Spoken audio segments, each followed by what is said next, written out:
Level 1, her door. You are told it is an honor to stand outside her door. That is the first lie. The rain has been falling since dusk, sliding down the red pillars, darkening the stone corridor, and turning the lantern light into trembling gold on the wet floor. You stand beneath the carved roof of the inner harem, wearing a low guard's robe and a sword that suddenly feels more ceremonial than useful. Beyond the wooden door in front of you is the chamber of the emperor's favorite concubine, the woman every servant whispers about before lowering their eyes. They say her silk is brighter than the others. They say her food is tasted twice. They say the emperor visits her more often than any woman in the palace. From outside, that sounds like fortune. From here, it feels like standing beside a flame while everyone waits for it to burn out. The corridor smells of sandalwood, rainwater, and tea gone cold. Court ladies pass with their sleeves drawn close, smiling politely until they think you cannot see their mouths. A maid arrives with a tray and pauses too long before the door. Another servant replaces a lantern that has not yet gone dim. Every small movement feels rehearsed, and every beautiful object seems to hide a question. Then the door opens just enough for warm light to touch the corridor. You see her for the first time, the favorite concubine, seated beside a low table, her hair pinned with gold, her robe soft as moonlit silk. She is beautiful. Yes, but not peaceful. Her eyes move first to the teacup, then to the incense burner, then to you. You are the new guard, she says. Her voice is calm, but her hand remains still beside the untouched cup. You bow and answer yes. She studies you as if deciding whether you are a wall, a weapon, or another trap sent to watch her. Then she asks the question that changes the shape of your duty. If I am so loved, why does everyone here want me gone? Level 2. The favorite the next morning. You learn that favor has its own traffic before the sun rises fully. Trays begin to arrive at her chamber. Steamed rice in porcelain bowls, sweet cakes shaped like flowers, folded silk from the imperial storehouse, a small box of hairpins, a jar of rare face powder, fresh fruit carried under cloth, as if it were treasure. Every servant walks carefully. Every gift is announced softly. Every item looks like proof that she is the luckiest woman in the harem. But the favorite concubine does not look lucky as she sits before the bronze mirror, watching each object arrive through its reflection. She does not touch the cakes. She does not smile at the silk. She asks the old maid beside her to turn the fruit twice, open the powder away from the flame, and place the hairpins on a separate tray. You stand near the door, trying to understand why beauty feels so much like inspection. A younger maid whispers that no other woman receives this much from the emperor. The old maid answers without looking up. That is why no other woman is watched this closely. By midday, you begin to see it. The teacup is always placed at the same angle, but today it sits slightly closer to the lamp. The incense box is sealed, but the thread around it has been tied by a different hand. A folded letter arrives with no sender's name, only the emperor's private color on the outer silk. The concubine notices everything before anyone explains it. She lifts the letter, holds it to the light, then sets it down unopened. A gift makes people grateful, she says quietly, almost to herself. A gift in this palace makes people careless. Her eyes meet yours in the mirror. Remember that. You lower your head, but the words stay with you outside. Other women may envy the bright robes, the fine food, the emperor's attention. Inside this room, every beautiful thing must be questioned before it can be accepted. By evening, you understand the second truth of her door. The more the palace gives her, the more ways it has to reach her. Level 3. The whisper by the third night. You learn that the harem speaks most honestly in the places no one important is supposed to hear. The rear corridor behind the laundry court is narrow, warm, and damp from basins of hot water. Silk robes hang from wooden frames, dripping slowly onto the floor, and the air smells of soap, wet fabric, and lamp oil. You are sent there to return a folded cloak from the favorite concubine's chamber, a task too small for a guard but too delicate for an ordinary servant. That is why you hear them. Two young maids stand behind a screen of drying silk, speaking in voices soft enough to feel safe. One says the favorite has held the emperor's attention too long. Another says the empress has stopped sending direct warnings, because direct warnings make a woman look afraid. Then a third voice, older and colder, says, No one needs to kill a favorite. You only need to make His Majesty wonder why he ever trusted her. Your hand tightens around the folded cloak. You should leave. A guard who hears too much becomes useful to the wrong person, and useful men in the palace are often used until they disappear. But your feet remain still. The older maid continues. She speaks of a rumor being prepared. Not loud, not immediate. Just soft enough to travel through tea rooms and dressing chambers before reaching the emperor wrapped in concern. The favorite will not be accused of betrayal. That would be too bold. She will be accused of influence, of pride, of forgetting her place, of making the emperor neglect older duties. By the time the words reach him, they will sound less like hatred and more like wisdom. You return to her chamber after midnight with rain on your sleeves, and the cloak still folded too tightly in your hands. She notices before you speak. You heard something, she says. You tell her only the safest part at first, but she stops you with one glance. In this palace, half-truths are more dangerous than lies. So you tell her everything. She listens without surprise. That frightens you more than fear would have. When you finish, she looks toward the closed door and says, "Good, then the real attack has begun." Outside, the corridor is silent, but now you understand silence differently. It is not peace, it is where rumors learn to walk. Level 4, too much. The first thing you notice is the teacup. It is not poisoned in any way you can prove, not cracked, not stained, not strange enough to accuse anyone. That is what makes it dangerous. It sits on the low table inside her chamber, half a finger closer to the incense burner than it did yesterday, turned slightly toward the lamp instead of the window. Before serving in this palace, you would have called that nothing. Now, nothing has become the shape danger takes before it grows teeth. The favorite concubine sits by the bronze mirror, while a maid arranges her hair, her face calm, her eyes watching the room through reflection. She sees you looking at the cup. She says nothing until the maid leaves. Then she asks, "Who noticed it first?" You hesitate. "I did." "No," she says softly. "Before you." You think back to the corridor, the tray arriving, the young maid lowering her eyes, the old attendant pretending not to see, the court lady who paused near the door before walking on. The court lady in green, you say. She looked at the cup before she looked at you. The concubine's expression does not change, but something in the room tightens. "Good," she says. Then she expected me to look frightened. You understand then that the cup itself may not matter. The trap is not always inside the tea. Sometimes the trap is in the reaction. If she refuses the cup, people will say she has grown suspicious. If she drinks, she submits to whatever story they prepared. If she accuses someone without proof, the rumor from the laundry court gains a new body. The favorite has become proud, difficult, unstable. She rises, takes the cup, and hands it to you. "Carry it outside," she says. "Not to the kitchen, not to the physician. Place it beneath the second red lantern in the corridor." Your mouth goes dry. Why? She looks at the door. Because someone is waiting to see where it goes. You obey. The corridor is empty, but not empty enough. As you place the cup beneath the lantern, a shadow moves behind the carved screen at the far end. You do not chase it. You are finally learning. A guard who runs after every shadow misses the hand that sent it. Level 5, her messenger by the 5th day. You are no longer only guarding her door. You are carrying the spaces between her enemies.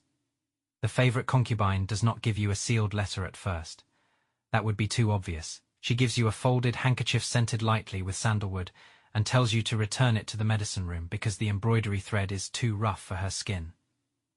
The excuse sounds delicate, almost foolish. That is why it works. No one stops a guard carrying a lady's complaint about silk.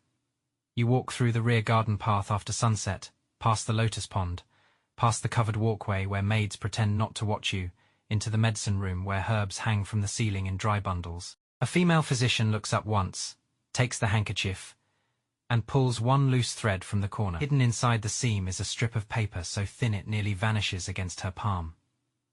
She reads it over the steam of a clay bowl, then burns it without changing expression. "Tell her the green-robed court lady has visited the Empress's side chamber twice this week," she says. "And tell her the incense came from the western storehouse, not the imperial gift room." You repeat the words in your mind until they feel carved there. Your second errand takes you past the laundry court, where an old maid gives you a folded sleeve supposedly repaired for the concubine's robe. Inside the cuff is a tiny mark stitched in blue, a warning, not a decoration. Your third errand takes you to the kitchen corridor, where a disgraced clerk now counting grain slips you a list of servants reassigned near the favorite's chamber. By the time you return, your robe carries no weapon except memory. The concubine listens from behind a silk screen, her face half hidden, her hand resting near the untouched teacup. Now you understand, she says. The harem is not held together by love. It is held together by women who know which door opened, which cup moved, which servant lied, and who smiled too soon. You lower your head, feeling the weight of every small thing you have carried. She has trusted you, but it does not feel like reward.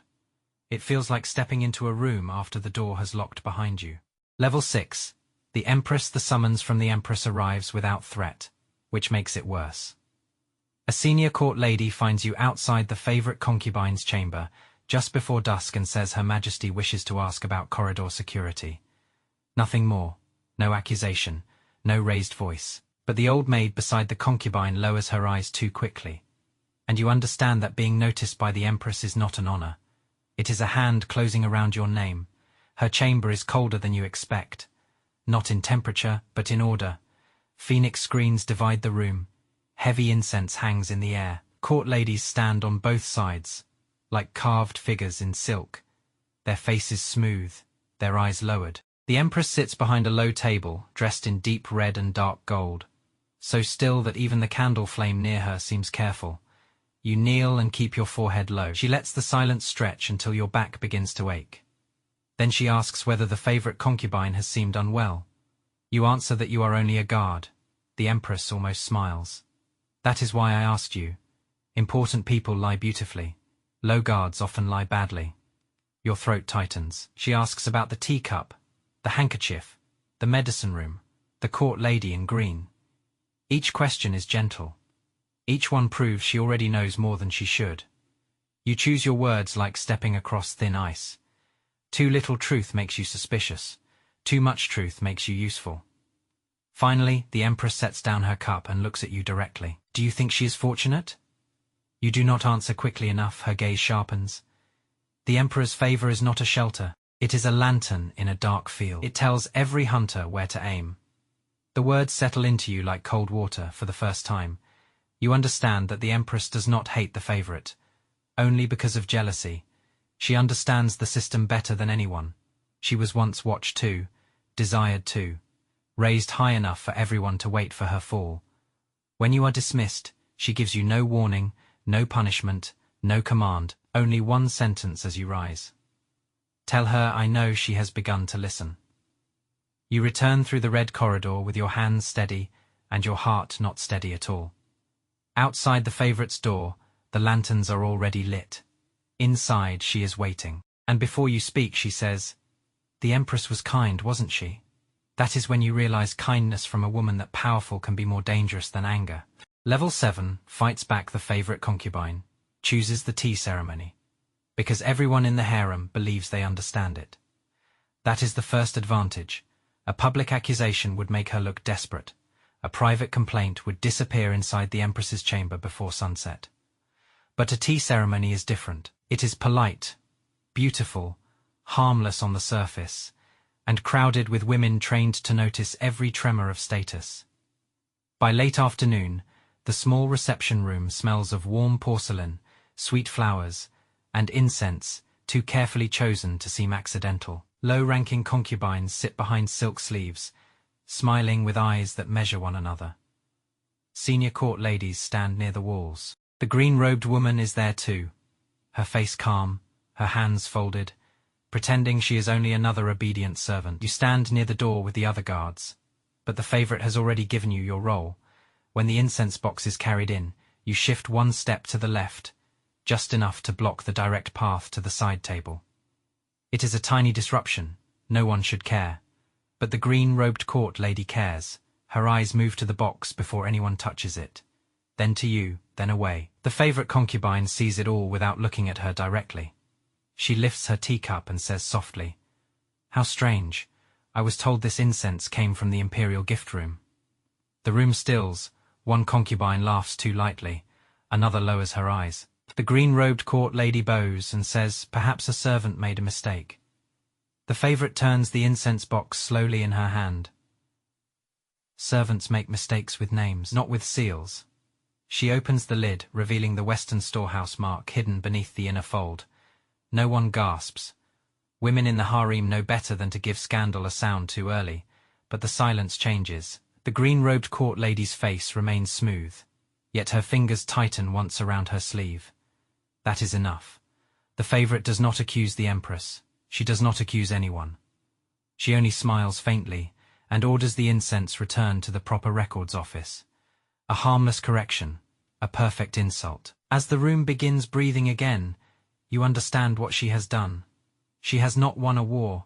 She has made every woman in the room wonder how much she knows, and that is often stronger than proof. Level 8.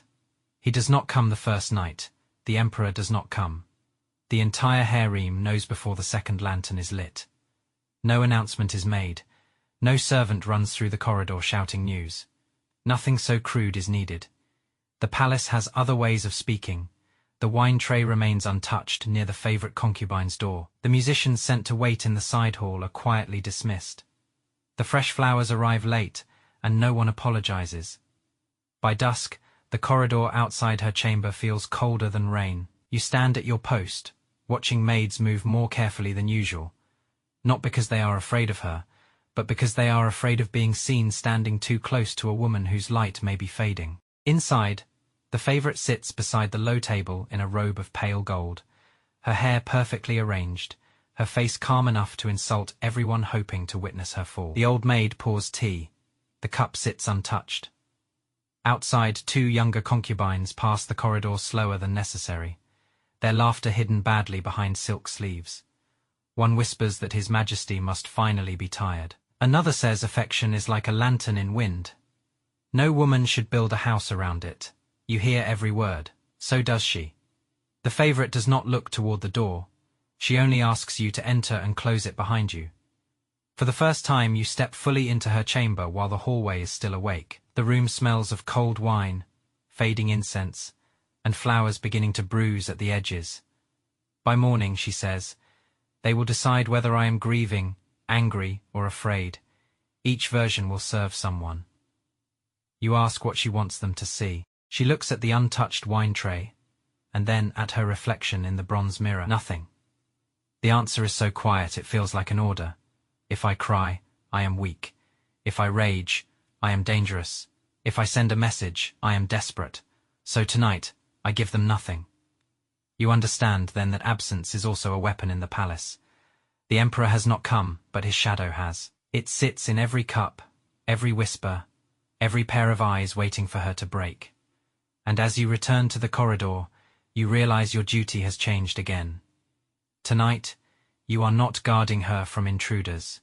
You are guarding the silence she chose to survive. Level 9, her secret. The truth waits in the old records room, where dust gathers on shelves that no one cleans unless a powerful person needs something forgotten. You go there before dawn with a sealed token from the favorite concubine hidden inside your sleeve, walking through a corridor where the lanterns are nearly dead, and the palace smells of wet stone, old paper, and candle smoke. The clerk on duty is the same disgraced man who once sent her servant lists through the kitchen corridor. He does not ask why you came. He only unlocks a side cabinet and places a wooden box on the table between you. Inside are old letters, copied decrees, and one torn register with a name carefully scraped away. The favorite's name is not written there, but her hand is everywhere. A witness mark on one letter, a private seal on another, a note about a night when the Emperor's rivals nearly forced a false confession into the court record. Piece by piece, you understand what favor alone never explained. The Emperor did not first keep her close because she was beautiful. He kept her close because she knew which men had lied to protect themselves, which minister had changed testimony, which royal cousin had tried to make weakness look like loyalty. Years ago, before she became the favorite, she had been a quiet witness in a room where powerful men forgot a low concubine was listening.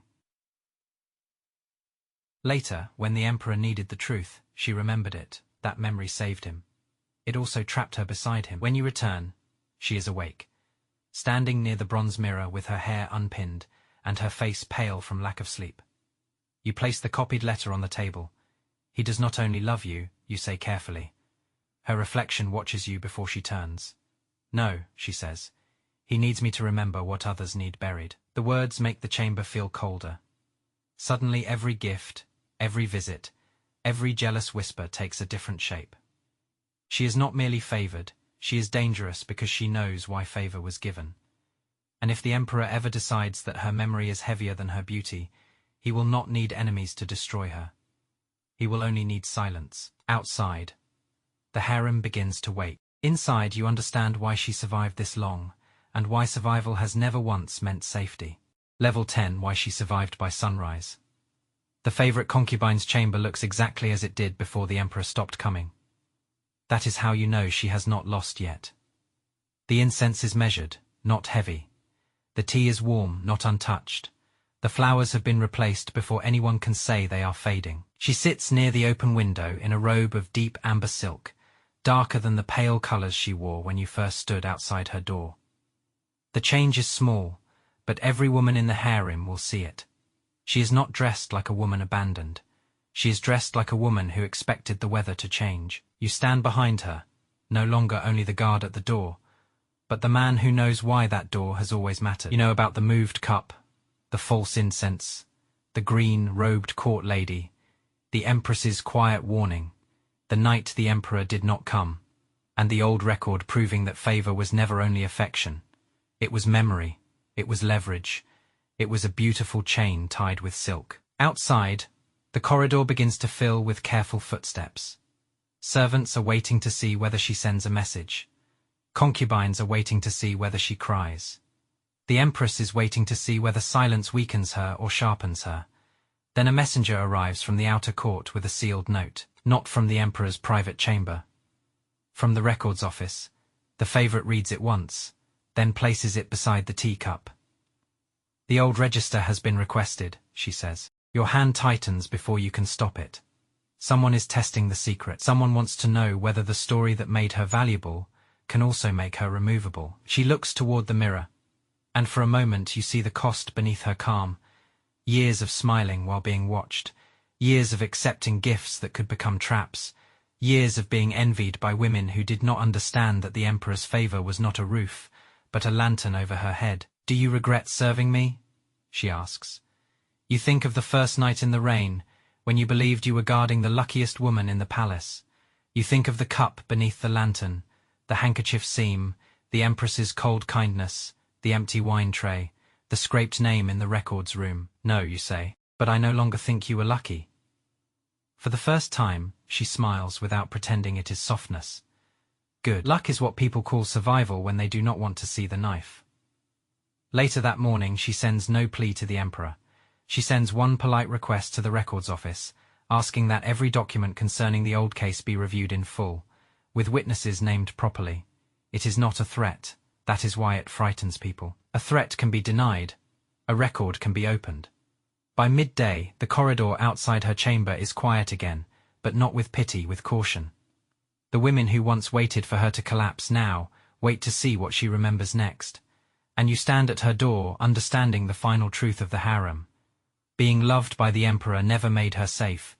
Being beautiful never saved her. Being watched never protected her. She survived because she learned to read danger before it spoke, to accept gifts without trusting them, to smile without surrendering, and to remember what powerful people begged the palace to forget. You came here to guard the emperor's favorite concubine. Now you know why she survived. She was never just the favorite. She was the woman everyone envied, everyone hunted, and everyone feared to erase. Because somewhere behind the silk, the tea, the incense, and the quiet door, she still remembered the truth.